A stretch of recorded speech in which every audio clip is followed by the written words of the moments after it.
Everybody pretends. Sir, ఇక ఆంధ్రప్రదేశ్ రాజకీయాల విషయానికి వస్తే జగన్మోహన్ రెడ్డి అంటూ ఉన్నారు సార్, మెడికల్ కాలేజీల ప్రైవేటీకరణ అంశంతో ఈ అమరావతి అభివృద్ధి అంశాన్ని కూడా ఆయన లింక్ చేస్తూ ఉన్నారు. ఒకసారి నిన్న నర్సీపట్నం పర్యటన సందర్భంగా జగన్ మాట్లాడారు. బయట నుంచి ఇదే పెద్ద మనిషి చంద్రబాబు నాయుడు గారిని కారణం ఏమిటి అని అంటే, అమరావతిలో 50,000 ఎకరాలు కాదు, మరో 50,000 ఎకరాలు సేకరించి 2 లక్షల కోట్ల రూపాయలు కేవలం అక్కడ రోడ్లు వేయడానికి, డ్రైనేజీలు కట్టడానికి, కరెంట్ ఇవ్వడానికి, నీళ్లు ఇవ్వడానికి, కేవలం ఇన్ఫ్రాస్ట్రక్చర్ కోసం గతంలో 50,000 ఎకరాలు, ఎకరాకు 2 కోట్ల రూపాయలు చొప్పున 1,00,000 కోట్లు కావాలని చెప్పి అన్నారు. పెట్టింది ఎంత అంటే 4,500 కోట్లు ఖర్చు పెట్టారు. మళ్ళీ ఇవాళ ఈ 50,000 ఎకరాలు సరిపో, మరో 50,000 ఎకరాలు మాకు కావాలి అని చెప్పి తీసుకుంటా ఉన్నారు. అంటే ఆ 50,000కు మళ్ళీ అక్కడ ఇన్ఫ్రాస్ట్రక్చర్ కోసం మళ్ళీ మరో 1,00,000 కోట్ల రూపాయలు ఖర్చు పెట్టడానికి సిద్ధమవుతున్నారు. అంటే 2 లక్షల కోట్ల రూపాయలు అమరావతిలో పెట్టడానికి సిద్ధమవుతూ 70,000 కోట్ల రూపాయల టెండర్లు పిలిచాము అని చెప్పి ఒకవైపున చెప్పుకుంటూ, మెడికల్ కాలేజీలకు, కోట్ల మందికి మేలు చేసే మెడికల్ కాలేజీలకు, ఉచితంగా వైద్యం అందించే మెడికల్ కాలేజీలకు కేవలం 5,000 కోట్లు సంవత్సరానికి 1,000 కోట్ల రూపాయలు ఖర్చు పెట్టలేమని చెప్పి చంద్రబాబు నాయుడు గారు పేదవాడిని ప్రైవేట్కు అమ్మేసే కార్యక్రమం ఇవాళ జరుగుతూ ఉంది. సార్, అమరావతికి మెడికల్ కాలేజెస్కి లింక్ పెట్టడం ఏంటి సార్? ఇంకా జగన్మోహన్ రెడ్డికి అమరావతిపై అక్కస్ పోలేదనుకోవాలా? పోలేదని స్పష్టమవుతుంది కదా. ఇప్పటికీ కూడా అమరావతి పైన వైసీపీ తన వైఖరి మార్చుకోలేదు. ఇప్పుడు వైసీపీ జగన్మోహన్ రెడ్డి చేస్తున్న పొరపాట్లు ఇవే. ఇప్పుడు కొన్ని ఏ తప్పులు చేయకుండా ఎన్నికలు ఓడిపోరు. అది చంద్రబాబు నాయుడు 2019లో ఓడిపోయినా, 2024లో జగన్మోహన్ రెడ్డి ఓడిపోయినా. సో ఎప్పుడైనా ఒక పార్టీ ఓడిపోయిందంటే ఏదో కొన్ని తప్పులు జరిగితేనే ఓడిపోతారు. ఆ తప్పులు ఏంటి అని గుర్తించి వాటిని సవరించుకొని, సమీక్షించుకొని, మార్పులు చేసుకుంటే మళ్ళీ గెలుస్తారు. కానీ మేం తప్పు చేయలేదు, ప్రజలే తప్పులు చేశారు అనే మైండ్ సెట్తో నాయకులు ఉంటున్నారు. మీకు జగన్మోహన్ రెడ్డి వాదన అదే కదా. జగన్మోహన్ రెడ్డి ఇప్పటికీ తన తప్పుల వల్లనే ఓడిపోయాను అనే భావనలో లేరు. ప్రజలు తప్పు చేశారు నన్ను గెలిపించకుండా, కాదంటే మ్యాక్సిమం చంద్రబాబు నాయుడు ప్రచారానికి, వాళ్ళ భాషలో చెప్పాలంటే నా భాష కాదు, మోసపోయి ప్రజలు ఓటు వేశారని. సో దీన్ని రియలైజ్ చేయనంత కాలం మీకు ఆ పార్టీ మళ్ళీ పుంజుకోవడం కష్టం.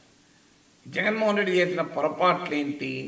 అనేక పొరపాట్లు ఉన్నాయి. అందులో ఒకటి ముఖ్యమైనది అమరావతి.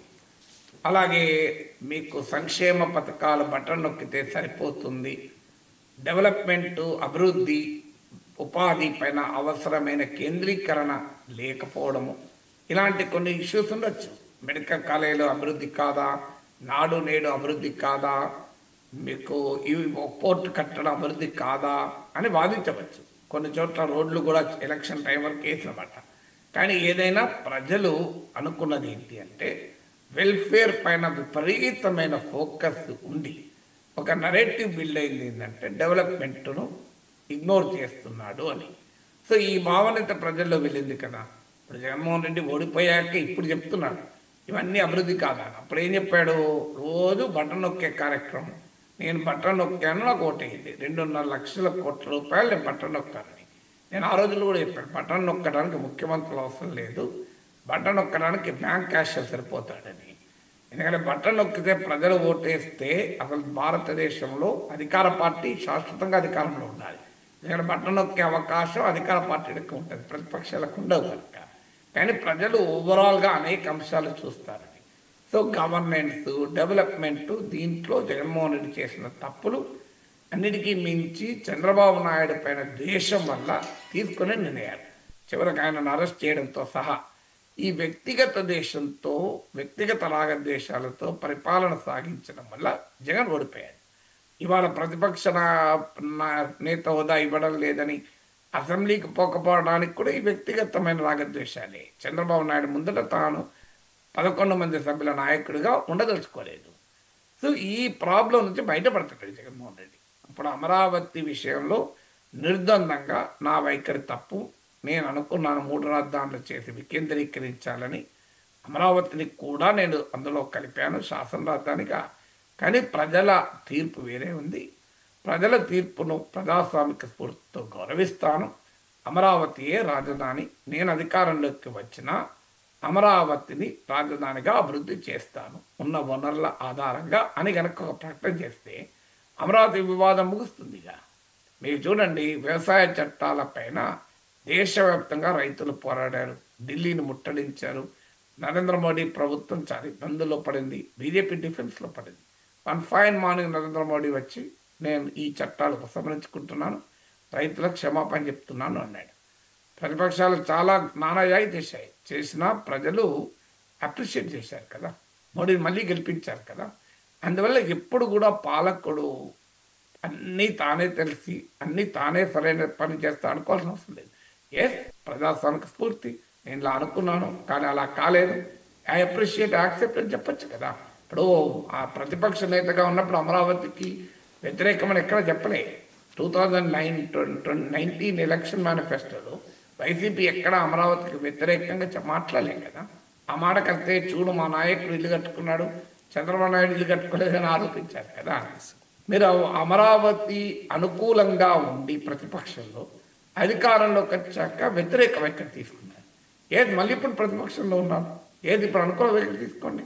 ఒకసారి మారినప్పుడు రెండోసారి మారడానికి ఇబ్బంది ఏంటి? అందువల్ల దాన్ని కేవలం చంద్రబాబు నాయుడు డ్రీమ్ అనేటువంటి అంశాన్ని దృష్టిలో పెట్టుకొని చంద్రబాబు నాయుడు పైన కోపంతో ద్వేషంతో అమరావతి పైన ద్వేషం పెంచుకున్నారు. ఎక్కడ దాకా పోయారు? అమరావతి కమ్మల రాజధాని.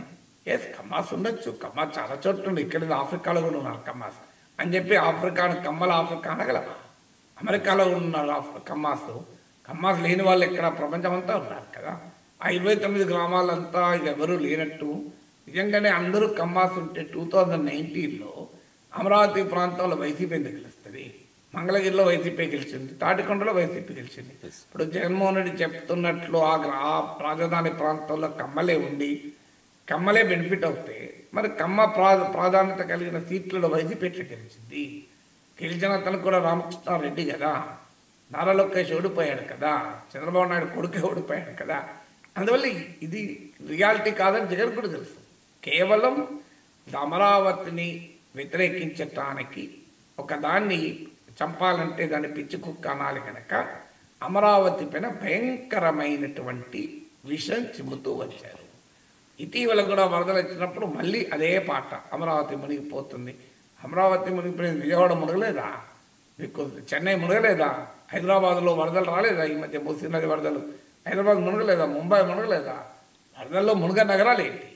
కానీ ఇది వరదలలో మునిగిపోతాయి. ఇలా రకరకాల ఆర్గ్యుమెంట్స్ ద్వారా అమరావతి పైన, అమరావతిలో ఇన్సైడర్ ట్రేడింగ్ జరిగింది. సో ఇన్సైడర్ ట్రేడింగ్ జరిగిందా లేదా అని ఒక అంశం. జరిగితే దానికి అమరావతిని అంగీకరించకపోవడం ఏంటి? పోనీ 3 రాజధానులు అవన్నీ చేస్తారా? మరి దాన్ని కూడా ఇంప్లిమెంట్ చేయలే. ప్రతిసారి సంక్రాంతికి విశాఖ ఇన్వెస్టర్ల మీటింగ్కి వెళ్ళి నేను కూడా విశాఖకు మారుతున్నాను, ఇలా విశాఖకు మారుతున్నాను ఎన్నిసార్లు ముహూర్తాలు పెట్టారు చెప్పండి. పోనీ విశాఖ మారిండ్రా? లేదు. పోనీ రాయలసీమ న్యాయ రాజధాని అని చెప్పి హైకోర్టు తెచ్చారా? లేదు. సో ఆఖరికి ఆంధ్రప్రదేశ్ను అమరావతి పైన దేశం వల్ల రాజధాని లేని రాష్ట్రంగా మిగిల్చారు కదా. అందుకే మీరు గమనించండి, జగన్ను వైజాగ్లో క్షమించలేదు, రాయలసీమలో క్షమించలేదు, అమరావతి గడ్డ పైన ఇలాగూ క్షమించారు. ఇంత జరిగాక కూడా స్టిల్ వై ఈజ్ ఈ నాట్ లెర్నింగ్? ఎందుకు నేర్చుకోలేదు మీరు? ఏ సర్వేలైనా చూడండి, అనేక సర్వేలు చూశాను. జగన్మోహన్ రెడ్డి అమరావతి పైన తీసుకున్న వైఖరిని ప్రజలు వ్యతిరేకించారు, ఇప్పటికీ వ్యతిరేకిస్తున్నారు. వైసీపీ ఓటర్లే కాదు, స్వింగ్ ఓటర్లు కూడా వ్యతిరేకిస్తున్నారు. చంద్రబాబు నాయుడు అరెస్టును వైసీపీ ఓటర్లే కాదు, స్వింగ్ ఓటర్లు కూడా వ్యతిరేకించారు. ఇప్పుడు కొన్ని అంశాలపైన స్పష్టత ఉన్నారు. ఇప్పుడు మెడికల్ కాలేజ్ ఉంది, డెఫినెట్గా టీడీపీ ఓటర్లు కూడా ఈ పీపీపీ మోడల్ వ్యతిరేకిస్తున్నారు. ఇవాళ చంద్రబాబు నాయుడు అంగీకరించకపోవచ్చు, కేశవ్ అంగీకరించకపోవచ్చు, నేను చూశాను ఆర్థిక మంత్రి బయట కూడా. కానీ రియాలిటీ ఏంటి? మీరు ఒకసారి ప్రజలు అడగండి. మెడికల్ కాలేజీలు పీపీపీలు ఉండడాన్ని వైసీపీ వాళ్ళే వ్యతిరేకిస్తలేదు, జనరల్ ప్రజలు కూడా వ్యతిరేకిస్తున్నారు. సో అందువల్ల వాస్తవంగా క్షేత్రస్థాయిలో ప్రజల అభిప్రాయం ఏంటి అనేది అర్థం కాకుండా, అర్థం చేసుకోకుండా మేము ఇప్పటికీ మా రాజకీయ విధానాలు చేపడతామంటే అది సరైనది కాదు కదా. ఇప్పుడు మీకు హైదరాబాద్లో చంద్రబాబు నాయుడు ఐటీని ప్రమోట్ చేశారు. అఫ్కోర్స్ అంతకుముందు జనార్దన్ రెడ్డి ప్రభుత్వంలో ఉన్నప్పుడు అప్పుడప్పుడే సాఫ్ట్వేర్ టెక్నాలజీ పార్కులు మొదలు పెట్టారు. బట్ డెఫినెట్గా హైదరాబాద్ను ఐటీ రాజధానిగా గుర్తింపు తెచ్చింది చంద్రబాబు నాయుడు ముమ్మాటికి. దీంట్లో ఎవరికి అనుమానం లేదు కదా. సో ఈవెన్ బీఆర్ఎస్ కేటీ రామారావు కూడా దీన్ని అంగీకరించారు కదా. చంద్రబాబు నాయుడు ప్రత్యర్థులు కూడా దీన్ని ఒప్పుకోవాల్సిందే కదా. మన తర్వాత వచ్చిన రాజశేఖర రెడ్డి చంద్రబాబు నాయుడుకు ఆగర్భ శత్రువు కదా. హైదరాబాద్ ఐటీ రంగం నాశనం చేశాడా మీరు ఎక్కడన్నా? పోనీ తర్వాత వచ్చినటువంటి కాంగ్రెస్ ముఖ్యమంత్రులే కాదు, కేసీఆర్ వచ్చాడు. కేసీఆర్ ఏమైనా హైదరాబాద్ ఐటీ రంగాన్ని నాశనం చేశాడా? ఇప్పుడు రాజకీయాల్లో ప్రజల ప్రయోజనం అయ్యేదాన్ని ఎవరు ఆపకూడదు. ఇప్పుడు ఉచిత విద్యుత్ రాజశేఖర్ మొదలు పెట్టాడు, చంద్రబాబు నాయుడు అమలు చేయడం లేదా? కేసీఆర్ అమలు చేయలేదా? మీకు ఫీ రీంబర్స్మెంట్ ఆరోగ్యశ్రీ రాజశేఖర్ మొదలు పెట్టాడు, చంద్రబాబు నాయుడు అమలు చేయక తప్పడం లేదు కదా. ఆ మాటకెందుకు జగన్ మొదలు పెట్టినటువంటి పథకాలు ఉన్నాయి. మీకు ఉదాహరణకు తల్లికి వందనం, అమ్మఒడి, రైతు భరోసా, ఇప్పుడు వాహన మిత్ర, ఇవన్నీ కూడా చంద్రబాబు నాయుడు అమలు చేయడం లేదా? ఇవన్నీ జగన్మోహన్ రెడ్డి మొదలుపెట్టిన పథకాలే కదా, వైసీపీ చెప్తోంది కదా. అలాంటప్పుడు చంద్రబాబు నాయుడు మొదలుపెట్టిన అమరావతిని జగన్ ఎందుకు వ్యతిరేకించాలి? దానికి రీజనింగ్ ఉండాలి కదా. అది ఇప్పటికీ కూడా ఇప్పుడు అమరావతికి 2 లక్షల కోట్లు ఖర్చు పెట్టింది. ఎస్, వైద్య కళాశాలలకు 6,000 కోట్లు ఖర్చు అవుతుంటాయి. 6,000 కోట్ల కొరకు ఎందుకు పీపీపీకి ఇవ్వాలి? రాష్ట్ర బడ్జెట్లో 6,000 కోట్లు లేవా? ఇది అడగండి ప్రశ్న. That is the right question. 6,000 ఎందుకంటే మెడికల్ కాలేజీలకు ఒక ప్రత్యేకత ఏంటంటే, ఒక మెడికల్ కాలేజ్ వస్తే దాంతో పాటు ఒక అటాచ్డ్ హాస్పిటల్ వస్తుంది. ఉస్మానియా మెడికల్ కాలేజ్ ఉంది కనుక ఉస్మానియా హాస్పిటల్ ఉంది, గాంధీ మెడికల్ కాలేజ్ ఉంది కనుక గాంధీ హాస్పిటల్ ఉంది. ఈవెన్ మీరు అపోలో మెడికల్ కాలేజ్ ఉంది కనుక అపోలో హాస్పిటల్ మాత్రమే కాదు, అపోలో మెడికల్ కాలేజ్కి ఉన్న హాస్పిటల్లో రిలేటివ్లీ ప్రైవేట్ హాస్పిటల్ అయినా రిలేటివ్లీ తక్కువ ఉంటాయి. సో అందువల్ల మెడికల్ కాలేజ్ వచ్చినప్పుడు ఏమవుతుంది అంటే దాంతోపాటు హాస్పిటల్ వస్తుంది. అందువల్ల ప్రజలకు లాభం, సూపర్ స్పెషాలిటీ సేవలు అందుబాటులో ఉంటాయి. అందువల్ల ఎట్టి పరిస్థితుల్లో పబ్లిక్ ప్రైవేట్ పార్ట్నర్షిప్ కన్నా ప్రభుత్వంలోనే ఉండడం కరెక్ట్. ఆ మేరకు జగన్మోహన్ రెడ్డి వాదన కరెక్ట్. దానికి ఒక 6,000 కోట్లు ఖర్చు పెట్టలేమని చంద్రబాబు నాయుడు ప్రభుత్వం చెప్పడం సరైనది కాదు, అందులో అనుమానం లేదు. కానీ దాన్ని మళ్ళీ అమరావతితో లింక్ చేసి మళ్ళీ ఎక్కడికి ఆవు కథ, నువ్వు ఎక్కడికైనా మళ్ళీ ఆవు దగ్గరికి పోవడెందుకు? సో ఆవు కథ చెప్పొద్దు కదా, అమరావతి కథ. ఆవు కథలాగా అమరావతి కథ ఇప్పుడు ఎందుకు? మళ్ళీ ప్రతిదానికి మళ్ళీ అమరావతికి ఎందుకు ఇచ్చావు? అయ్యా అమరావతికి ఇచ్చేదాన్ని దాన్ని సెపరేట్ చేయి, దీనికి దానికి ఏంటి? ఇప్పటికైనా జగన్ అర్థం చేసుకోవాల్సిన అమరావతిపై అక్కసు, ద్వేషం సెల్ఫ్ గోల్ అని ఇప్పటికైనా జగన్ షుడ్ రియలైజ్ ఇట్.